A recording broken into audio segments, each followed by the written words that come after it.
Skill development scam కేసులో Chandrababu bail రద్దు పిటిషన్పై సుప్రీంకోర్టులో విచారణ వాయిదా పడింది. కౌంటర్ దాఖలు చేసేందుకు చంద్రబాబు తరపు న్యాయవాదులు సమయం కోరారు. దీంతో ఫిబ్రవరి 12వ తేదీ వరకు విచారణను వాయిదా వేసింది సుప్రీంకోర్టు.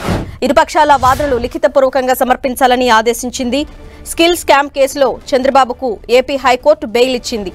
ఈ తీర్పును సుప్రీంకోర్టులో సిఐడి సవాలు చేసింది.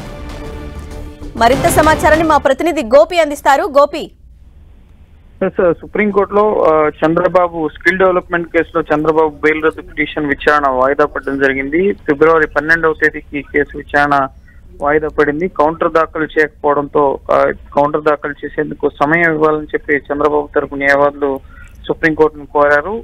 ఈ రోజు జస్టిస్ దేలయం త్రివేది, పంకజ్ మిట్టల్ ధర్మాసనం ముందు ఈ కేసు విచారణకు రావడం జరిగింది. గతంలోనే ఈ కేసుకు సంబంధించి చంద్రబాబుకు నోటీసులు ఇచ్చారు. అయితే సెక్షన్ 17A కి సంబంధించి అవినీతి నిరోధక చట్టం 1988 సెక్షన్ 17A చంద్రబాబు వర్తించదా అన్న దానికి సంబంధించి ఇటీవలే సుప్రీంకోర్టు ముఖ్యంగా భిన్న తీర్పు ఇవ్వడం జరిగింది. ఇద్దరు న్యాయమూర్తులు భిన్నమైన తీర్పులు ఇవ్వడంతో ఆ కేసు తీరేంత వరకు కూడా ఈ కేసు విచారణ వాయిదా వేయడం జరిగింది. అయితే చంద్రబాబు గతంలో ఇచ్చిన నోటీసుల ప్రకారం కౌంటర్ దాఖలు చేయాల్సి ఉండగా కౌంటర్ దాఖలు చేయకపోవడంతో అది దాఖలు చేసేందుకు సమయం కోరడంతో ఈ కేసు విచారణ ఫిబ్రవరి 12వ తేదీకి వాయిదా వేయడం జరిగింది. ఆలోపు లిఖితపూర్వకంగా ఇరుపక్షాల వాదనలు కూడా సమర్పించాలని చెప్పి సుప్రీంకోర్టు ఆదేశించడం జరిగింది.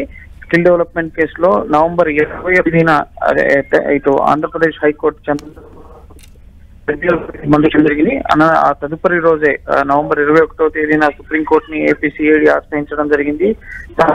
పరిగణలోకి తీసుకోకుండా ఏపీ హైకోర్టు చంద్రబాబుకి స్కిల్ డెవలప్మెంట్ కేసులో బెయిల్ మంజూరు చేసింది. చంద్రబాబు ఒక రాజకీయ నేత, ఇన్ఫ్లుయెన్స్ చేయగల వ్యక్తి.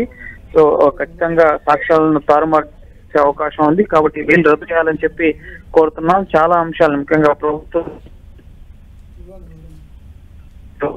హైకోర్టు జరిగింది. సో ఎన్ని అంశాలకు సంబంధించి Chandrababu supreme court right Gopi, thanks for the updates.